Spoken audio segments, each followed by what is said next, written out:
I saw a jacket. I missed that one. I didn't write down. Another organization, because, why not have three when you can have four? So thanks for being here. Yes, girl. It's all I about love big it. vision. It's all about big vision. Yes, you know what? And they all tie in. So I'm kind of immersed in sober society, right? Because I'm an addiction recovery coach, so it really aligns with who I am. And also Her Nation, which is empowering women to really show up fully expressed, from what I gather, and chase their big visions, just like you have. Yes, 100%. It's all about storytelling. That's my whole thing is women need to be sharing their stories. There's so many warriors amongst us. And we like shove our stories down. We don't like anybody seeing it. We want to be all shiny and shiny and glittery on the outside. And it's really the story that creates the value in who we are as a human. And I believe that with all my heart. I agree, which is why I created What's Your Story? So we're going to learn what's your story. So, you know, something that really called to me to get you into my community was your TEDx talk on subtle nuances of domestic violence.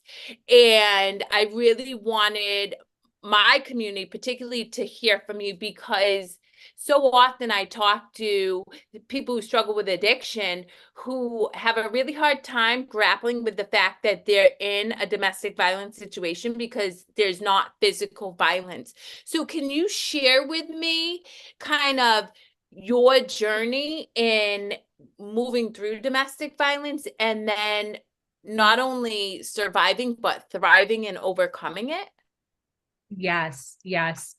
It's such an interesting place to be right now because I never in a million years would have thought the life that I have now is possible. And I just trusted. I always joke that I was not saved by women, which is why I help women. I was actually saved by white old men. I believe that. Yeah. And the reason I say this is because when I found out, so my journey into like knowing, there's always like a pivotal point where you find out and you're like, oh my gosh, I'm being abused. When it's silent abuse, you do not know it's silent abuse for months, years, decades, sometimes. But when I found out, I was on my bathroom floor having a total mental breakdown, which was like current, which was something that was happening all the time. But this was specific day. I was on the bathroom floor. I was crying. I was screaming, like the kind of like yelling and screaming where like death is coming out of you, just dying inside. And I remember pulling my phone out from my back pocket with like tear filled eyes. I could barely see the screen. And I just wanted answers so badly. I'm like, I'm living in this perfect house. I have the perfect car. We're making money. And I am so miserable in my relationship. I hate my life. And I Googled, why is my boyfriend bullying me? Because he was Mhm. so freaking mean. And Yeah. I would always just say, you're such a bully. Why are you being such a bully? And Google is the one that actually told me that I was in a highly narcissistic relationship, right? We can't diagnose. He's not diagnosed. So tons of narcissistic traits. Um, but Google told me that not only was there a ton wrong with my partner, but there was also a ton wrong with me. That had And to be a that, slap in the face. yeah, Yeah.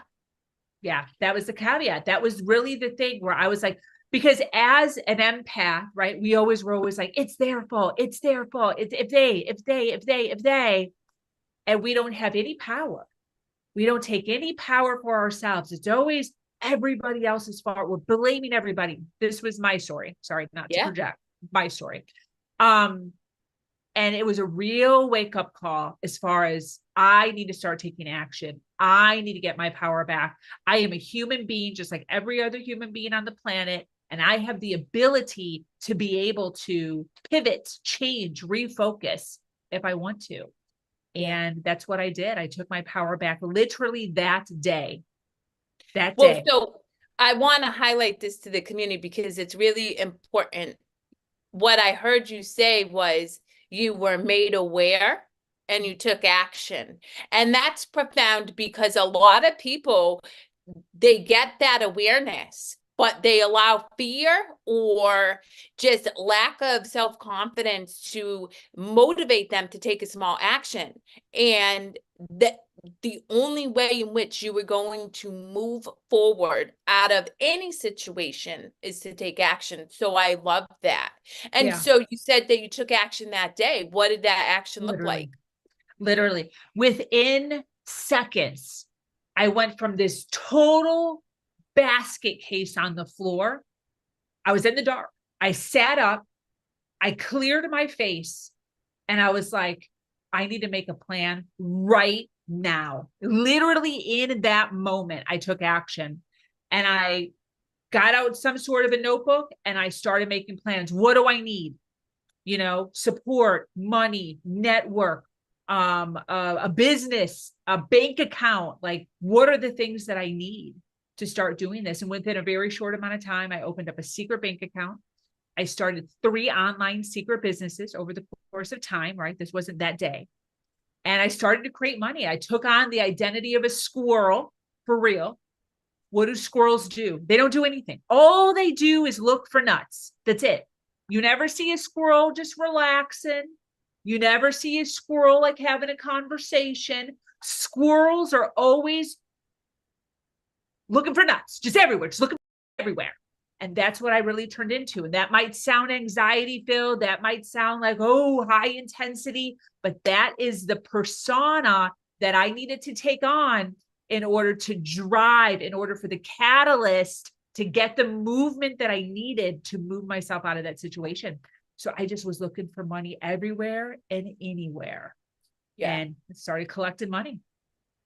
So something you mentioned that I'd like you to touch upon a little further is it was old white men who helped you.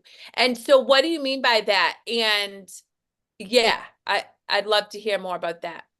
Yeah, so I would Google inspirational stories, motivational stories when I found out the relationship I was in. So I would Google up, and Google would share 100 white old men before they would share a woman. So And true. yeah, so I didn't know what I was doing in the beginning. I wasn't like, let me find a story that's so similar to mine. I was just like, give me the number one guy, Tony Robbins. Tony Robbins was like always number one for a really long time. Tony Robbins, Jim Rohn, Oh, yeah. Joel Osteen, Wayne Dyer, Les Brown, who isn't white but is old. And these men were telling me that I could do anything. Anything was Yep. possible. Step into your power, believe, trust. And that's what really took me to women, right? Because what happened to me is, yes, I trusted. I almost took my life as an experiment. I was so fucked up. Like there was so much fuckery going on in my life that I was just like, what's the worst? I could die. Like that's literally the worst. I could die. There's Yep. nothing worse than where I'm at right now. So like, why not just trust some random person who's saying that if I do all the things then? But the issue that I saw was I was single mom, Mexican, no college education, not married, broke, right? I'm like way the hell down here. And then freaking Tony Robbins and Les Brown are like 1,000 heavens away from me. So like, where's the connection? And I think Yeah. that's a lot of people's issue is they're like, it's so freaking far away that they're like, there's no freaking way I can go from this to that. That's not even a thing. So Yeah. the reason I started working with women is because this is the gateway drug. This is like the 10 steps, 12 steps up to get you closer so you can start to see some movement. You can start to be like, oh, okay. So she was not educated, Mexican, single mom, no money. Well, my story is very similar. Therefore, if she went from here to here, then maybe I can go from here to here, right? And that's Yeah. really was a catalyst for why I do what I do right now. That is so profound. You know, I've never really given it much thought, but I am an open book on social media. Like I'm a whole hot mess express sometimes, but it's very much for that same reason is people see me modeling. They see, you know, all of these wonderful things unfolding in my life. And it's easy to be like, I can never go from depressed and steeped in alcohol to having, you know, a relationship with a man who is so kind and loving and doing all these crazy things. And so I show up as a mess. And I think that there is so much power in what you do is being able to see them and say, listen, I can hold space for you here, but I'm gonna push you to get there because Yeah. here is not serving you. And really, it's not serving the world, right? At the end of the day, we need women and men, but women to start to own their own power and really step into what they have to offer rather than play small, because that's what I believe we've all been conditioned to believe, men and Exactly. women, right? Exactly. Yeah. So talk to me about your vision for, I mean, Women Better 365, Sober Society, Her Nation, they're all collectively in service Yeah. to others. So what is, you know, under all of those, what is your grand vision of being of service to others? Yeah. So Human Better 365 is the long-term vision. This is my TEDx meets Mind Valley. The the secret behind Human Better is to collect coaches, therapists, counselors, mentors to teach how to human better, right? How to human better. How can we do it better? Humaning as a verb versus a noun. But Yes, love the that. secret is I am percolating and I am building this gorgeous empire, her nation of female business owners.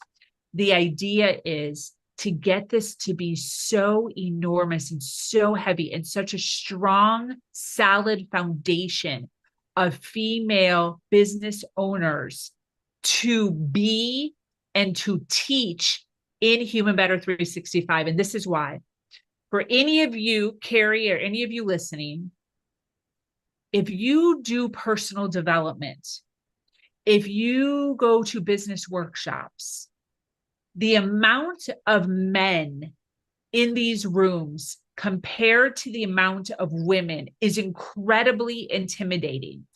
And intimidating on two sects. One, do I belong here?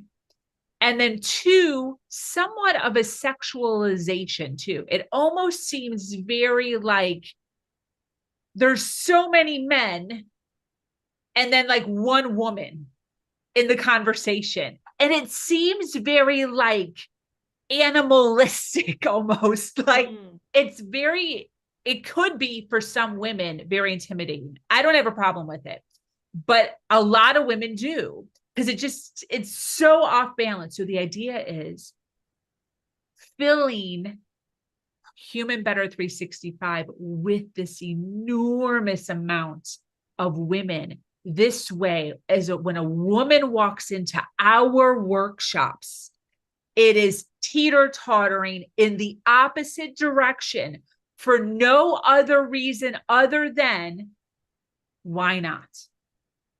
Facts. Why not? Yeah. Right? Why not? It's not like the way it is now is bad. So why would the way it could be bad? It just is Right. what it is, right? When you walk into one of these spaces, it is what it is. There's more men than women. So I want to build an atmosphere where it just is what it is. There's more women, Yeah. and that's okay. Yeah, it is okay. Well, so that leads me. So here's my thing. I'm gonna keep it real.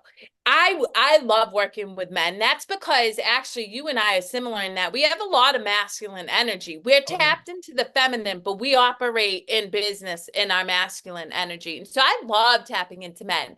where do you see men playing a role in supporting your vision? Because I really believe my big fear is that we tip this pendulum from all masculine to all feminine. And the reality is we need a balance of both to really elevate the collective consciousness of all humanity, not just women and or men. And I also believe that both men and women are hurt.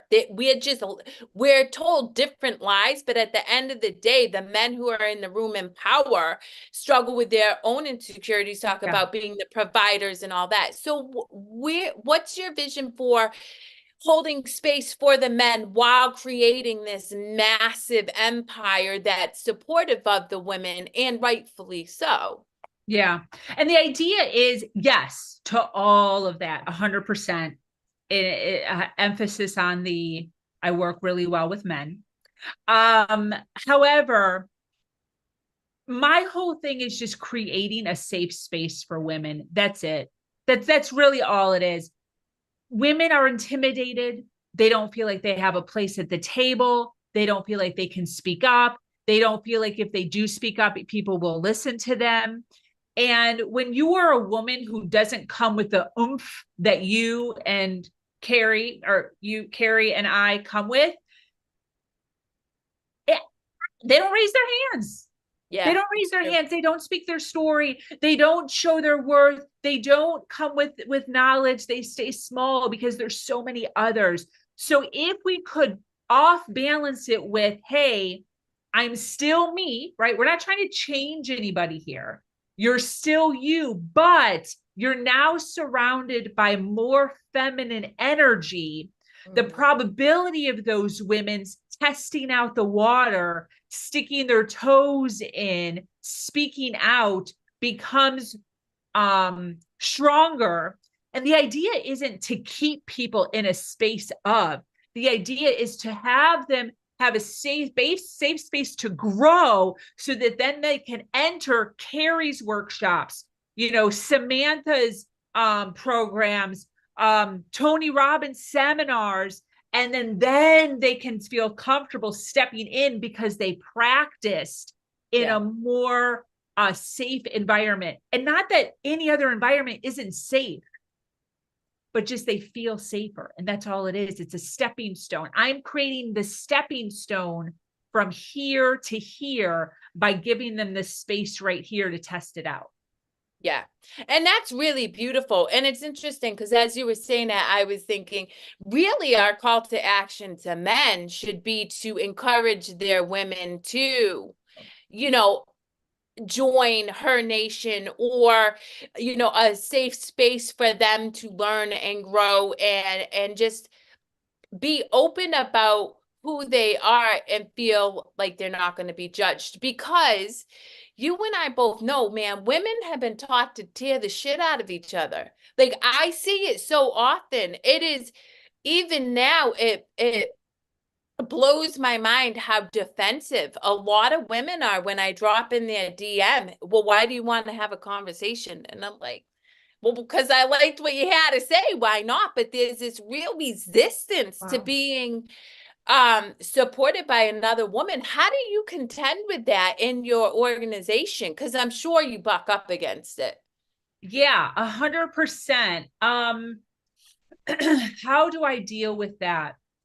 I go, okay, there's two ways to deal with this. What you're talking about. One, having cold conversations. Yes, that happens all the time. The way that I have combated it is I call out to my network that knows, likes, and trusts me. And I say, hey, I need more women like you to be connected to me. Please bring them to me. So when it's a warm connection, now I don't have that friction. Mm. The really interesting thing about it too, and this is just a realization that I've just come to have recently, and this is not saying that I'm talking about networking. This is not saying that networking in person is bad or networking in events is bad, but I've done so much of it there is a distinct difference in the way people show up when it is a warm connection from somebody else versus just a cold connection.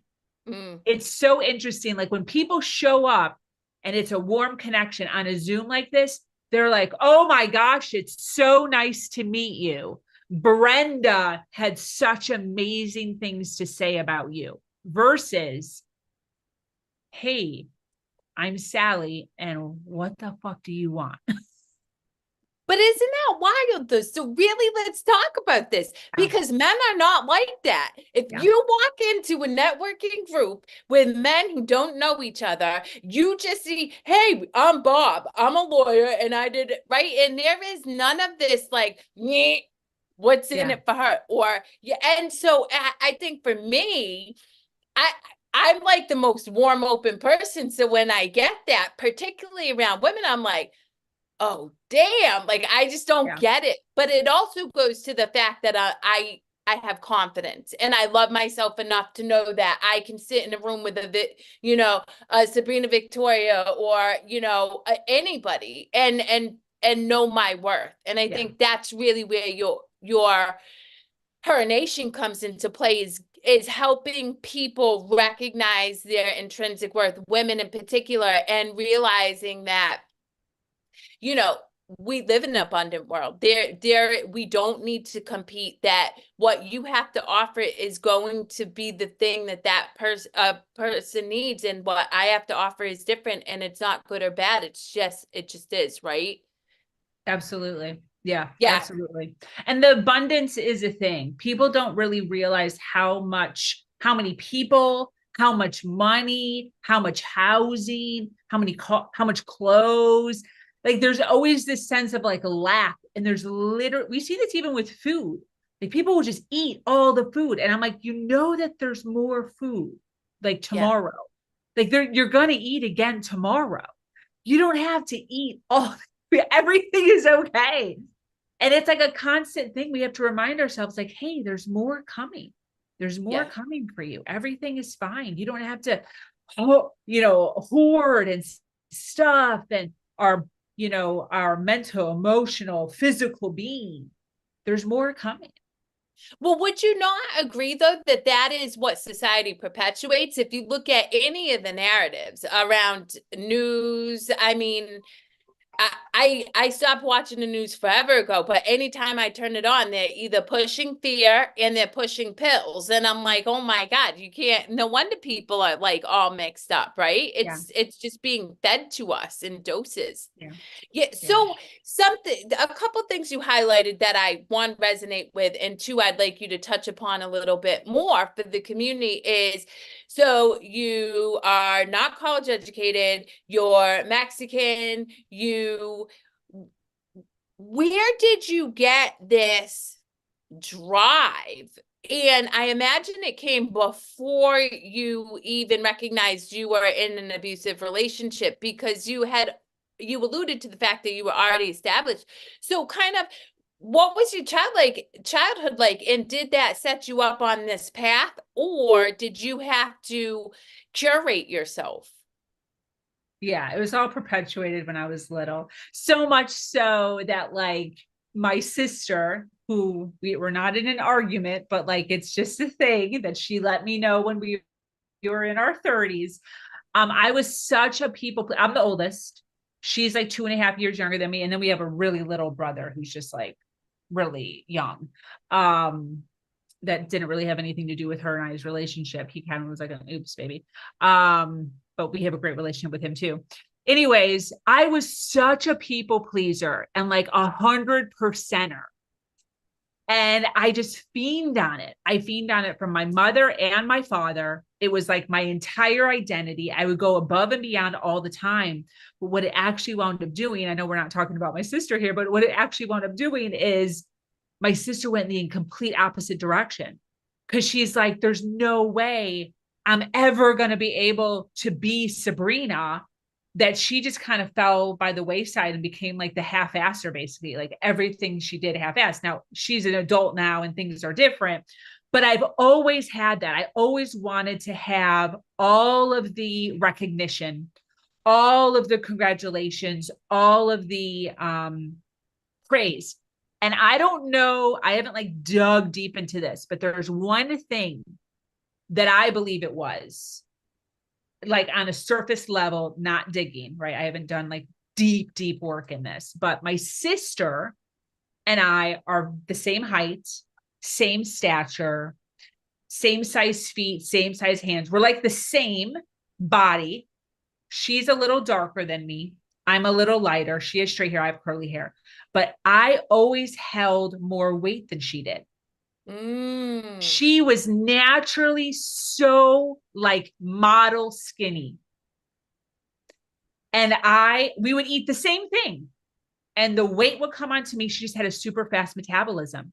So, anyways, growing up, whenever like friends, family, mom, dad, everybody, we go up to friends, we like meet at the movies. My sister would get, oh my gosh, Jessica, you're so skinny. I just said her name. I don't know if I should have done that. Jessica, you're so skinny. And then they'd be like, what's up, Sabrina?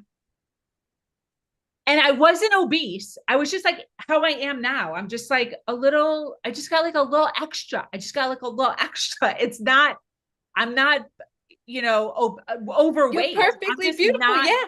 sickly Her. skinny. Yeah. So even my parents called her Flaca, which in Spanish means the thin one. So her nickname was Flaquita. My nickname was Sabrina. So in Mm. my head, she was the thin one and I was the fat one. And so I think that was like, since she just automatically got compliments just by being there, I had to like get compliments by like showing up extra everywhere, right? I noticed somebody drops a soda. I right away, I'm like getting the napkins. I see somebody needs a straw, for their drink. I'm right away getting the straw. I see some, like I'm just always aware so that I can get the compliments Yeah. because I wasn't just naturally getting them in my world by first glance.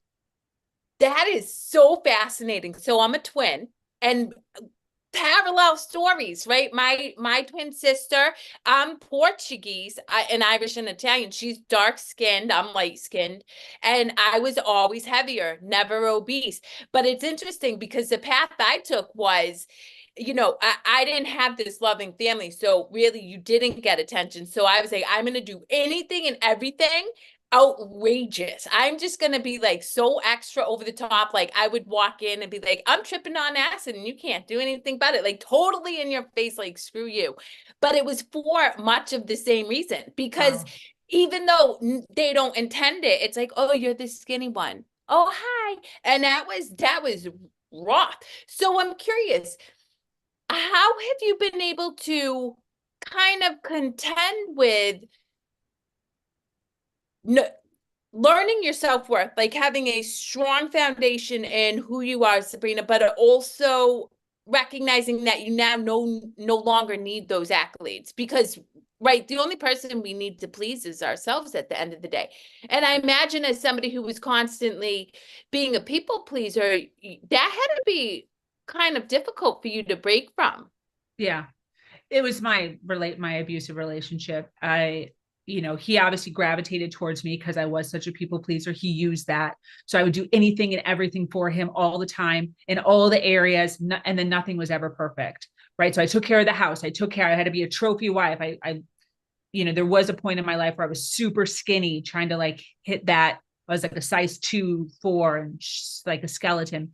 And so being the trophy wife, being the good mom, taking care of the business, taking care of the house and all the areas. And when you're taking care of all the areas, trying to do everything at 100%, there's always something wrong, right? There's always like a dog hair on the floor. There's always a little scratch somewhere. There's always somebody that didn't get a paycheck. There's always like the food is burnt every day. There's something in one of your areas of your life that's wrong, but everything was on me. So everything was my fault.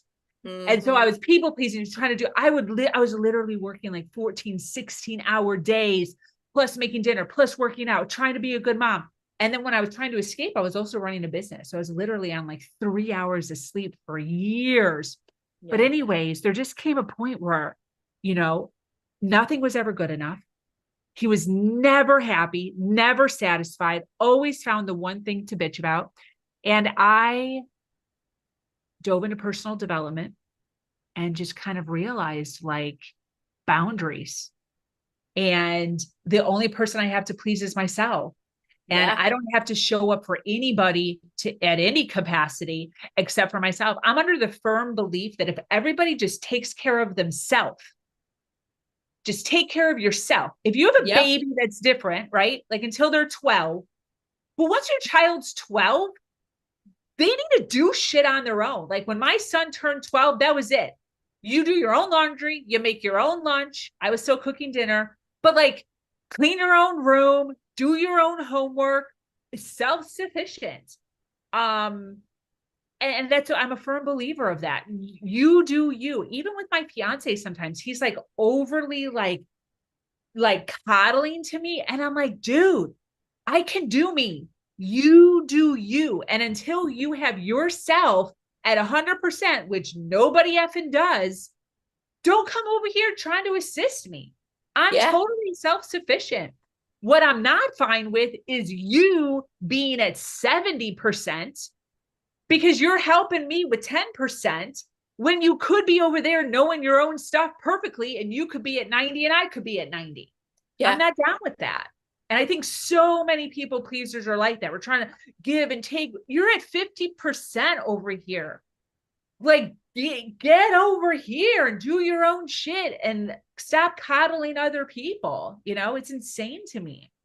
I so resonate with that because, fortunately, I was a young leader. I started leadership at 17 and my parents instilled work ethic. They did a wonderful job at instilling work ethic. So at 17, when I'm taking in these teenagers and they don't have the ability to sweep a floor and stuff, I'm just flabbergasted. So when I had my kids, it was unequivocal to me that I was like, they were 2 and 3 helping me stack pieces of wood. Not a lot, but enough to recognize one, we're part of a community. Two, you're responsible just as much as I am to take care of this household. And at 12, I'm like, mom's here, I got your back. But at the end of the day, my job is not to create this person who, this sounds awful, but it's true, who sucks and leeches off of society. I want you to learn yourself, chase after whatever makes you happy. I will support you even when you fall. But just know that I'm going to make you get back up because otherwise you're just staying down. And then all you do is sit in depression, anxiety, and really sell yourself short, right? And I totally get that. And then secondly, I had a conversation with Nana recently about the fact, we have a wonderful relationship, but I said, the only thing I ever need from you is for you to take care of yourself. That's it. Because when you take care of yourself, mind, body, and spirit, we are like a powerhouse couple because I'm good, you're good. If I need help with something, I'm gonna ask you for it for sure. But at the end of the day, like I want you to be so solid in what it is you're doing, chasing after your dreams, because otherwise, and people pleasing, but even outside of that, resentment builds up because at some point Totally. it's like give, you can't, you know what I mean? And I was like, I don't want, from my perspective, that's the worst thing I could ever have in a relationship, resentment. You can tell me, you can speak your truth, but the minute there's resentment, that to me is so detrimental. And so I just love that so much. Yes. I always used to tell my son when he was younger that there's mothering and there's teaching. And there's a switch that you have to make as a mother right around the double digits, 10, 11, 12. You switch from mothering to teaching. And if you don't make that switch, it's detrimental to your child. And we see it all the time. Yeah. And then and look, there's no judgment because I know that we all do the best we can, but the reality is what happens when that child who's been coddled or taken care of or not really held accountable for meeting expectations and their own responsibilities goes out into the world? Well, then they struggle immensely because they don't have resilience, which is what you talk a lot about resilience and perseverance. How can you know what you're capable of if you've never been pushed Yeah. to actually achieve a result in the Yeah. first place? Yeah. Yeah, I 100%. love that. So talk to me about what resilience and perseverance means to you. Oh, I mean, it's a huge part of my story. And I honestly, I was just having a conversation with my parents a couple weeks ago, and honest and just like with all of the heart in me was like, I freaking love my story. Because my story has a lot to do with them.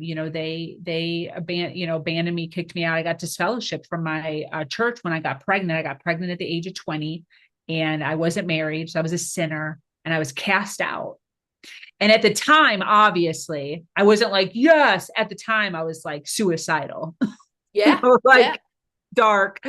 Um, but now looking back, I'm just like, I love every single thing that I've been through. I really take it on as being at the gym. I mean, my mental ability to be able to take on pressure and challenges is so like is so what is that, like focused in, is so keyed It's in. hardwired and embedded at this point. Dude, it's like anything. It's almost to the point where I'm like, what else? I'm like, Yeah. looking, what else? What else can you give me? Because I know at this point, nothing. I mean, it was death. Death You would know, kill me. I love that because I have a very similar mentality. You can't go through my experiences, but I'm curious. So you mentioned so you were raised in a religious, like, Yeah, share very that religious. story. Yeah, raised as a Jehovah's Witness.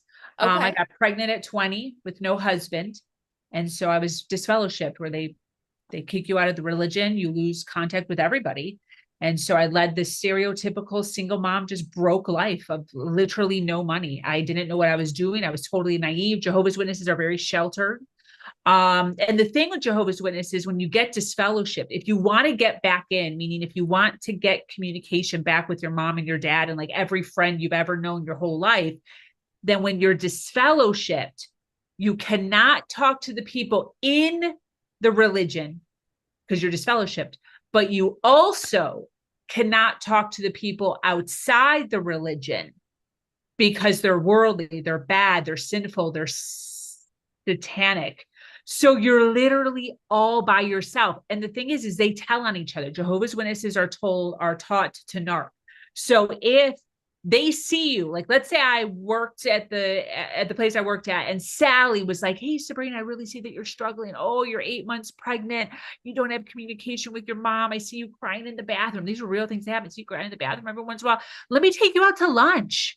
Like, let's sit down. I'm a mom. I also was a single mom. I also got divorced. I could, blah, blah, blah.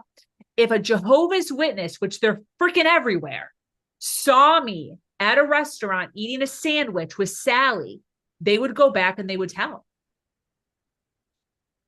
That is insane. So wait, so you can't talk to your parents. So did you have a good relationship with them until this, and then you just got Yeah. cast out? Yeah. They were a regular mom and dad. Yeah. Cause I was a sinner. When you sin, it's called a gross sin. When you sin to that capacity, yeah, they disfellowship you. And literally that day, all communication ends. Zero. Like I had my baby, I went through the whole pregnancy. I had my baby. We called like, hey, your first grandchild is born. His name is Elijah, blah, blah, blah, pounds, time, no callback, Wow. no recognition. Yeah, nothing until I got back in. It took me a year and a half to get what's called reinstated. And when I Yep. was reinstated a year and a half later, it's as if it never even happened. Went and traveled to their house, had dinner, ate some enchiladas, and is what it is. But So yeah, how did so I imagine that you are no longer part of that organization. And if that's the case, how were you able to create a relationship with your parents outside of that religion? because I'm still technically in. Interesting. So they have what's called, are you religious? I'm spiritual, not religious. Okay, so I can talk frankly. So it's just it's all like facade. It's just a game, girl. The whole It thing's just is. a game. Well, So that's there's like ways out. Like, so we were in Chicago. That's where it was. It's everywhere, but that's where like my card was. That's where my membership was. It was all there. So when I've moved all over the place. So my card got lost. And like no one knows where I am. And I'm technically still back in. So in my parents' eyes, I'm still in. I was never disfellowshipped again. And they have what's called fading. So it basically means you go, stop. And so you fade out. And it doesn't mean, basically, I didn't like, the whole disfellowship is based on how people view you, yeah. right? So it's order to, like, people want, what is that called? Wants revenge, right? So if I'm just like leading my best life within the church, and then also I'm just like smoking and doing drugs and like being a prostitute, and then people find out, people, nothing against prostitution, people are like, how dare she? Oh my gosh, she needs to get punished, right? So the punishment is disfellowshipping because people know, people see you. But when you fade out, like no one knows or cares about me anymore. I'm like so far away and like out of people's minds that they don't even give a crap if I'm in or if I'm out. It doesn't even matter. So there's no like, doesn't matter if I'm disfellowshipped or Yeah, not because disfellowshipped they because I just, still look good. Because at the end of the day, it is, I mean, and that's why I'm not a fan of religion, because I think that one, it's a business, and two, it's steeped in fear. yeah, Most religion, not all, but most of it's steeped in fear. And so I tell people I'm very spiritual. I connect with source, I manifest, but I don't, there's not a religious ideology that I'm bought into, specifically one that uses fear as a means to control their people, because that's literally counterproductive. If you're really looking to manifest, they say stay in love and joy. So how can you be in fear but also manifest from a place of love and joy? You yeah. absolutely can't. And the So whole time I was in that religion, and the whole time through the whole disfellowshipping, for those 24 years or whatever that was, every day, anxiety, stress, fear, not doing it correctly, sinner, because you're either thinking something bad or doing something bad. Like, you know what I mean? Like in the eyes of the Bible. yeah, And so, yeah, what a freedom for me. What a freedom for me. And not having to feel, I have none now, like none. I yeah. just live my life and I breathe and I feel so relaxed and it's wonderful for me. Well, I just watched something Nana sent me, but I've known this for a while. They say that, so I study the energy of emotions, you know that, but they say that living your authentic life actually vibrates 4 times higher than Wow. unconditional love. So really, essentially, what you're doing in your community, in Her Nation and Human Better 365 and Sober Society, is you're empowering people to show up fully expressed as their unique, authentic, individual self, whether you like to dress as a pony or wear skulls or whatever, and still be accepted and loved. And in doing so, you are actually raising the collective vibration of those people, which counteract, interestingly enough, the fear that all of these other people who were stuck in this dogma are sending out into the universe. So I mean, that's amazing. Yeah, I'll send you that clip. It was interesting. But it's really powerful. And so what I love so much is that you broke free from the expectation of being anybody but yourself. Yeah.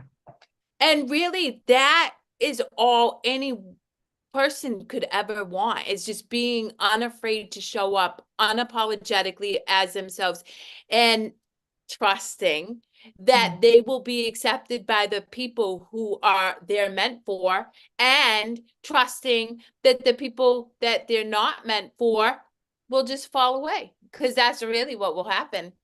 exactly. Yeah. Well, listen, I have a lot of admiration for you. really appreciate all the work you're doing. I think that, we need more women to show up in service of other women to help them find their voice and speak their truth. And to your point, share your story, because much like you, there's not one part of my story I regret, not one. I own it all like a badge of honor because it's helped me become the woman I am. What would you like to leave this community with? If there's one teachable moment or a thought that you could impress upon this community that you can leave them with, what would that be? Yeah, what I'm really being pulled to say can't be said in like 10 seconds. But I'm So just you don't being have 10 pulled to say seconds. You it. have 15 minutes, but you Okay. tell me whatever you want. This kind of came up earlier in our conversation, and it's just coming up for me again. And it's this word empath. I've always identified as an empath, and an empath to me was always like somebody so loving and somebody so sweet and somebody so kind. And you said something at some point that just triggered this reminder for me of, I don't remember exactly what you said, and I don't want to put words in your mouth, but it was something to the effect of wanting something back in return. I don't remember what it was, but empathy, there's a difference between being empathetic and being a people pleaser or having empathy. And the distinction is incredibly strong, yet hidden. And it takes real deep awareness that many empaths don't necessarily want to admit to. And it's taken me years to come to terms with this for myself. And it's been years now, but I'm just being pulled to share it today. To be an empath, to identify yourself as a people pleaser seems as if it's a good thing. Like, I am a people pleaser. I please people. I have high empathetic, I'm an empath. Humans only do it. I don't care who you talk to. We do things for ourselves. Yeah, spot on. Yep. So you can say till the cows come home that you are truly a people pleaser and you truly do things for people. But if you are doing things for people to the detriment of yourself, your own full health, full mental health, emotional health, and physical health, in order to help others, complete greed. Yeah. It is all for show. All of it. It is all to be able to say, look at what I have done. Yep. It is not because you actually care. And that hits hard. Like, it hit me hard because I have identified as an empath and a people pleaser since the day I found out about narcissism. I was like, oh, that is me. I'm always trying to help everybody. I'm always trying to be the people pleaser, but it wasn't. And as my story actually conveyed with my sister, it was all for the accolades.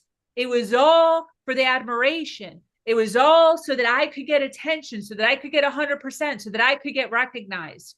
It was not actually because I gave a crap about that person needing a napkin. It was so that I could get wow, Sabrina, you're so intuitive that you knew I needed a napkin when I ate my sandwich and a little ketchup dribbled off of my face. I don't know why I keep going back to food, but this is the Food is good. This is the vibration that we sometimes build our pedestal upon, and it's for all the wrong reasons. So instead of going around being like, I'm an empath, I'm a people pleaser, cool, good on you. Yes, we're in a process of healing. We're in a process of a journey, but start to figure out and really key in on for real why. For real why, a real hard talk with yourself over and over and over and over and over and over and over and over again. Look internally at your own life. Where are you in your own life? Are you at a 50% while you're doing all this people pleasing? right? So versus being empathetic, right? Carrie is empathetic. You can tell her a story. She can relate. She gets it. She feels emotion. She can get teary-eyed. She helps people. That's being empathetic. But there's a difference. There's a distinct difference between being an empath, being a people pleaser, doing everything for everybody else and the reasons of which, and being empathetic to people